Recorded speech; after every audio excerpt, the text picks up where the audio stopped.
JP Agarwal. Sir, मैं आपका बहुत बहुत धन्यवाद करता हूं और एक बड़ा अच्छा भाषण अभी सुनने को मिला कीर्ति आजाद जी का। एक बहुत साधारण बिल था जो एक कुछ एडमिनिस्ट्रेटिव तब्दीलियां होनी चाहिए थी एमडीएमसी में, उसके बारे में था। और आपने पूरी ताकत उस पर इस बात के लिए लगा दी कि वहां चुनाव क्यों नहीं हो रहे। सर, चुनाव कीर्ति आजाद साहब, जिस समय 1993 में दिल्ली को असेंबली दी गई, हमने भी पूरी ताकत लगाई थी इस बात पे कि दिल्ली को स्टेट दे दी जाए। तब तो आपने सुना नहीं इस बात को। तब तो आपने जो फैसला अपने मन से करना था दिल्ली वालों की भावनाओं के खिलाफ, आपकी सरकार ने यहां किया। और आज आप हमसे मांग कर रहे हैं कि साथ चुने में प्रतिनिधि होने चाहिए। उस समय स्टेट असेंबली देते थे तो ये सारी प्रॉब्लम अपने आप हल हो जाती है और वहीं पे इसके कानून बनते। माफ करना, जो आदमी खुद दोषी हो वो दूसरे पे दोष नहीं बन सकते, दूसरे पे दोष नहीं बन सकते। आज आप उस बॉडी को तो समझो सर, उस बॉडी को तो समझो आप। Please address the chair Navjot ji, please address the chair, don't address, please address the chair. दूसरा सर, बात यह माफी लायक है नहीं। आपकी गलती, आपने तो इतिहास में गलतियां लिखवा दी और वो लिखी जाएंगी, वो नहीं बदली जा सकती। अब सर, मुझे खुशी है इस बात की कि दिल्ली में कुछ कमी एनडीएमसी में थी कि वो पूरा ढांचा नहीं बन पा रहा था। तो वहां का जो इलेक्टेड रिप्रेजेंटेटिव है, जो मेंबर पार्लियामेंट है, वो होना चाहिए उसके अंदर, और उसी को इन्होंने ऐड किया है। वहां पे जो एमएलए 2 हैं, अब 3 की जगह 2 इसलिए कि वो जो कॉन्स्टिट्यूंसी है वो एक हट गई और 2 एमएलए रह गए, उन्होंने दोनों एमएलए इसमें शामिल कर दिए।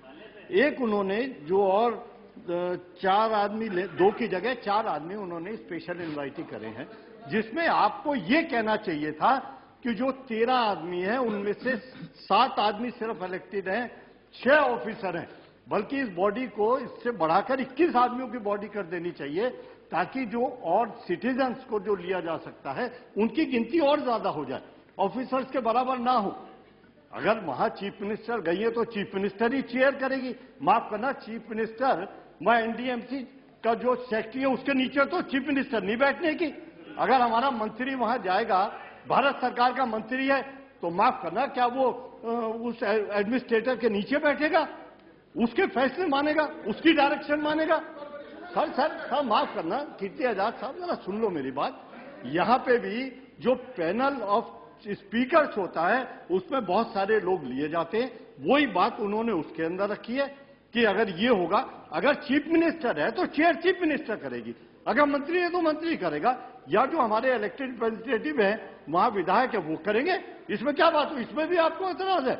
इसमें भी आप कह रहे हैं वो नहीं करना चाहिए, तो किसको करना चाहिए? वो जो अफसर बैठे हैं वो करेंगे वहां।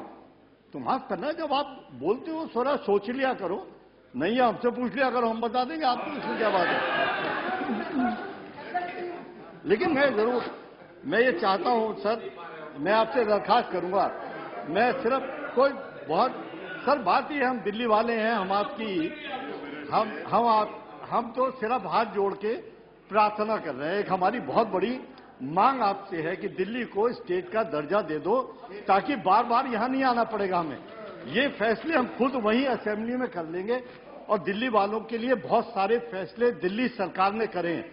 आपकी राय किसी के बारे में क्या हो, माफ करना, अगर दिल्ली का कोई स्वरूप भारतवर्ष की किसी राजधानी या देश की राजधानी के स्वरूप को बनाया है तो दिल्ली सरकार ने बनाया है, और उन्होंने तब्दीलियां करी हैं और ये सड़कें और ये विकास का काम किया है। मैं नहीं जानता, लेकिन आज ये जरूरी है उनको और फाइनेंशियल पावर दें, आप पैसा दें। दिल्ली वालों की मांग हमेशा रही है, हमारे जो प्रोजेक्ट आपके पास रुक जाते हैं उन्हें पूरा कर दें। आज जरूरत है, लोग दिल्ली की तरफ देखते हैं। दिल्ली में मेट्रो आई, आज सारी दुनिया में मेट्रो का प्रचार है। मेट्रो ने अच्छा काम करा, अच्छी लाइनें दी, दिल्ली वालों को सुविधा दी, तो और पैसा दो सर दिल्ली वालों को, खूब काम करेंगे हम। हमने बहुत सेवा की है दिल्ली वालों की, और कीर्ति आजादी की बात में दम नहीं है कोई भी। बहुत बहुत धन्यवाद सर, और मैं इसका पुरजोर समर्थन करता हूं। पुरजोर सर, ये संपत